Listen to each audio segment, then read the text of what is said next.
नमस्कार दोस्तों, स्वागत है आपका हमारे इस चैनल पर। दोस्तों, आज की कहानी बहुत ही खास होने वाली है क्योंकि इस कहानी से आपको जो प्रेरणा मिलने वाली है उसका आपके और आपके बच्चों के ऊपर काफ़ी सकारात्मक असर जरूर पड़ेगा। तो मात्र 2 मिनट का समय निकालकर आप इस कहानी को जरूर सुनें। तो चलिए कहानी शुरू करते हैं।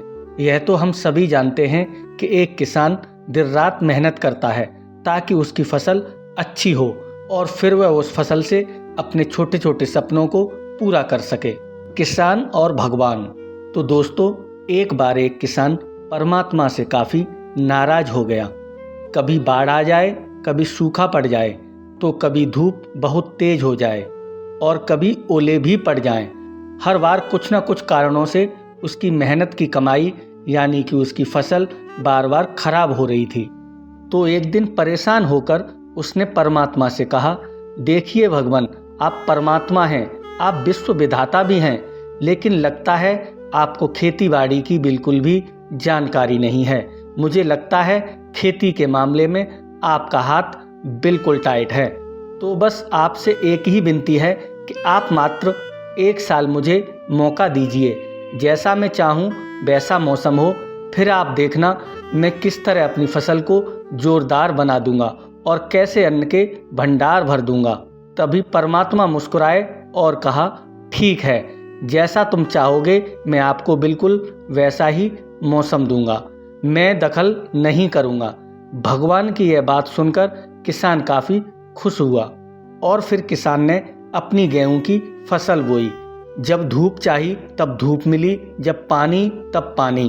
तेज धूप, ओले, बाढ़, आंधी तो उसने आने ही न दी। समय के साथ फसल बढ़ी और किसान की खुशियां भी, क्योंकि ऐसी फसल तो आज तक उसके खेतों में कभी नहीं हुई थी। किसान ने मन ही मन सोचा, अब पता चलेगा परमात्मा को कि फसल कैसे करते हैं। बेकार ही इतने सालों से हम किसानों को बेवकूफ़ बनाते रहे हैं। फाइनली अब फसल काटने का समय आया। किसान बड़े गर्व से फसल काटने गया, लेकिन जैसे ही फसल काटने लगा एकदम से छाती पर हाथ रखकर बैठ गया, क्योंकि गेहूं की बाली तो अच्छी थी लेकिन उसके अंदर गेहूं नहीं था। गेहूं की सारी बालियां अंदर से खाली थीं।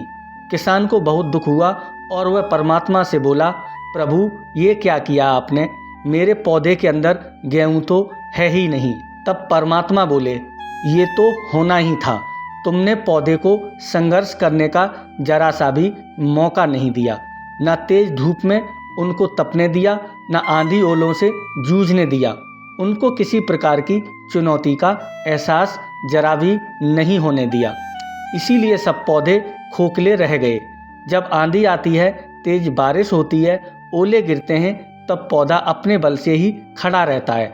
वो अपना अस्तित्व बचाने का संघर्ष करता है और इस संघर्ष से जो बल पैदा होता है वही उसे शक्ति देता है, ऊर्जा देता है, उसकी जटिलता को उभारता है। जैसे कि सोने को भी कुंदन बनने के लिए आग में तपने, हथौड़ी से पिटने और गलने जैसी चुनौतियों से गुजरना पड़ता है, तभी उसकी स्वर्णिम आभा उभरती है, उसे अनमोल बनाती है। उसी तरह जिंदगी में भी अगर संघर्ष ना हो, चुनौती ना हो, आदमी खोखला ही रह जाता है, उसके अंदर कोई गुण नहीं आ पाता। ये चुनौतियां ही हैं जो आदमी रूपी तलवार को धार देती हैं, उसे सशक्त और प्रखर बनाती हैं। अगर प्रतिभाशाली बनना है तो चुनौतियां तो स्वीकार करनी ही पड़ेंगी, अन्यथा हम खोखले ही रह जाएंगे।